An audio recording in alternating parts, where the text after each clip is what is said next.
DJ Semtex is a person who's very passionate about music, a fan of music, born and raised in hip hop, and exists to amplify greatness, great artists, great music, and move the crowd.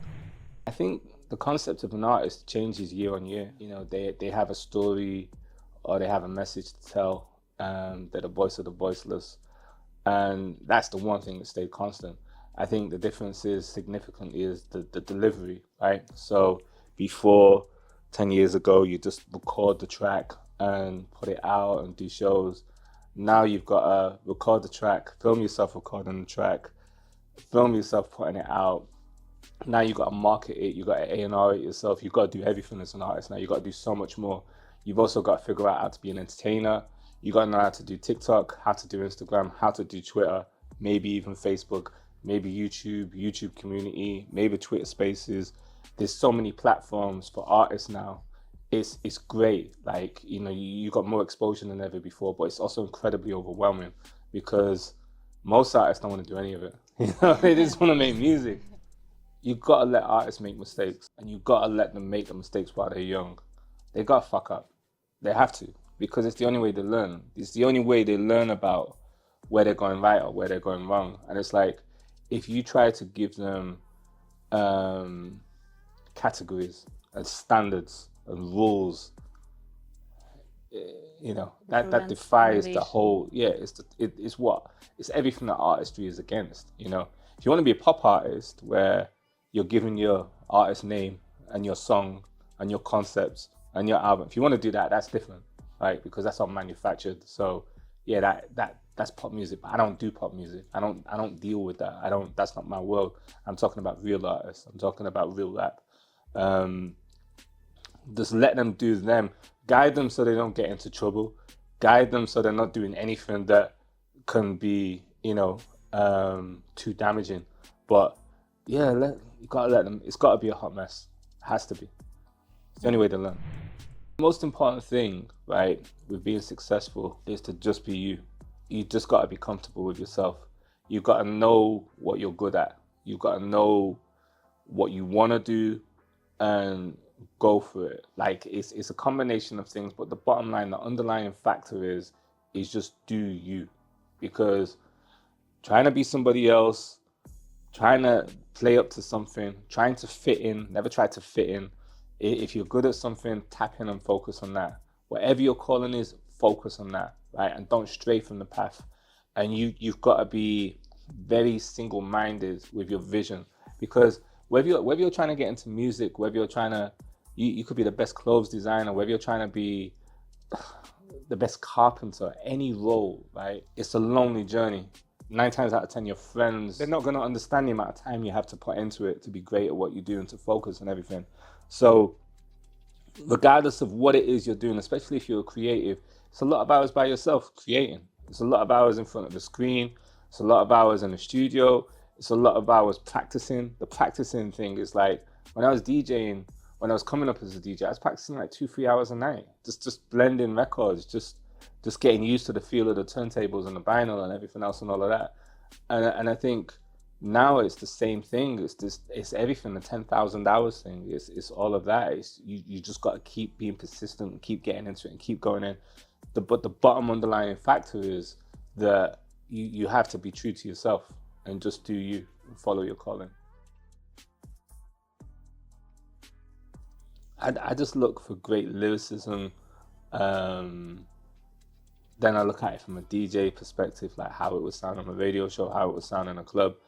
Um, and normally you can tell within the first 30 to 40 seconds what something is. You can read it straight away. I think the way that people start tracks, um, and the momentum of the song, and you can tell the caliber of that artist instinctively from the way that they do their art. What I look for, dope shit. Greatest rapper of all time or the greatest rapper of this generation? Both. Okay. Oh wow. Okay. You're really going for the goal today. I do think if we're looking at everything, if we're taking in every factor, the greatest rapper of this generation is Drake. It is. It's like what he's done in terms of success, what he's done in terms of crossing cultural boundaries, and the biggest achievement of all, that people forget about, he's Canadian. He's a rapper from Toronto. He's not your typical New York rapper, or your West Coast or your Atlanta guy. You know how long people outside of America have been trying to get noticed for rap? Like, every country there's rappers, every country there's a scene, and everywhere around the world it's like, we've been looking up to America. So at this moment in time, one of the biggest rappers in the world is Drake, and he embraces everybody. He embraces every other country's culture. He should have a UK passport for services to UK music with the amount of rappers that he's put on. No other US artist has done that. None.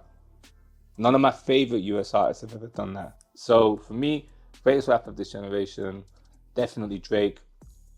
Greatest rapper of all time. Greatest rapper of all time is Jay-Z. Jay-Z? Yeah, because with what he's achieved, what he can do lyrically,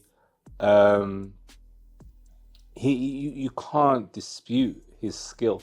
You can't dispute his merit.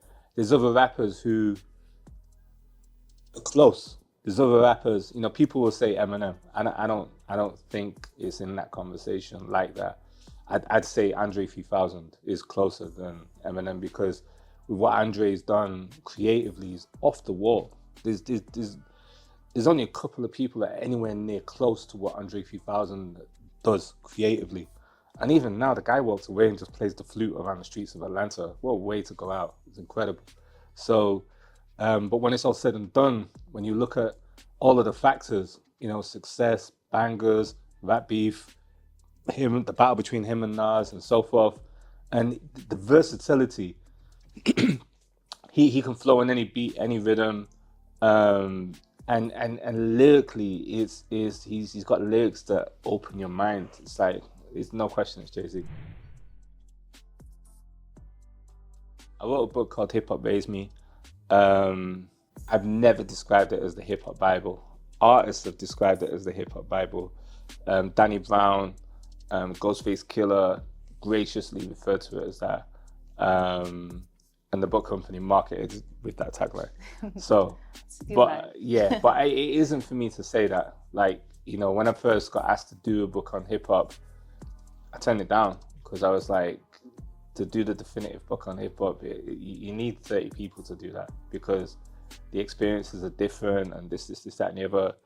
And then I thought about it, and when Macklemore first came out, I was banging out the track Can't Hold Us, and there's a line on it like, what do you expect when Wu-Tang raised you?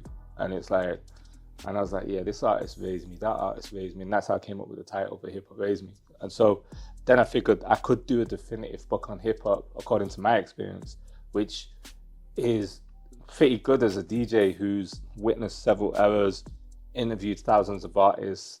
I've been on the radio, I've been in the clubs, I've been at festivals, I've traveled the world. I've interviewed most artists. So yeah, I can do a book called Hip Hop Raised Me based on my own experiences and observations and so forth. And that's how it came about. And I worked with an amazing team who, contributed and made sure it was the best it could be. They keep asking me to do another book. I can't beat what I did with that one, because I think it was so good and so detailed and so great. I think unless you're better in it, there's no point in doing one, and I don't think I could.